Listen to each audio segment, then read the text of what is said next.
From Phoenix, I'm joined by political commentator Mike Harris. Welcome to the programme, sir. Mr. Harris, France is calling for arming militants in Syria.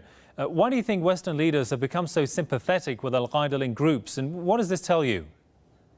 Well, I think the mask is coming off that Al Qaeda has been an operation done by Western intelligence agencies, and I think they're finally starting to show their hand that Al Qaeda is not the radical Islamist group that it was said to be, but merely a puppet for Western intelligence and Western covert operations within the Middle East. And I mean, aren't these European countries, including France, afraid of a backlash by the very terrorists that they've trained themselves? Well, I think they very well should be. And I think it's time for the West to take a very deep breath, relax, and calm themselves. It's first of all, the insurgents that are in there, they're not native to Syria. They're coming in from other areas. Their supplies are being paid for. We had a U.S. senator embarrass himself by going over to Syria and meeting with Al Qaeda rebels. Senator John McCain humiliated himself and humiliated the United States by meeting with these people. And it's time for the West to back off. Syria is a free and sovereign country. President Assad is duly elected, and let the Syrian people have the right of self-determination for their own country and who's going to be their leadership. How do you explain Russia's role in the Syrian crisis?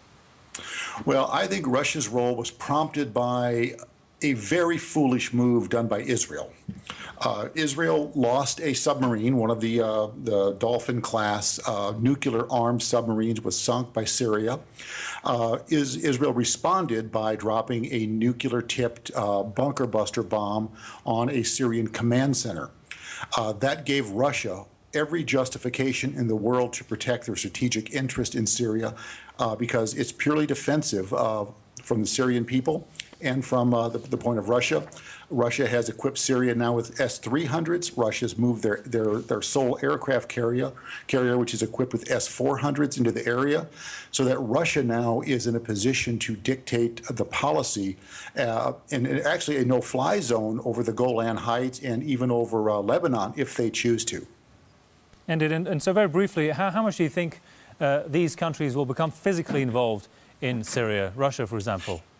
Well, I hope that a conflagration can be avoided.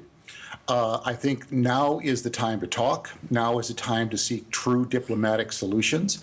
And now is the time for the West to stop backing these radical jihadists to coming into and changing secular regimes. This is the second one in less than a year. The West is interfering in the secular Islamic regimes, Syria. Previously, they interfered in Libya.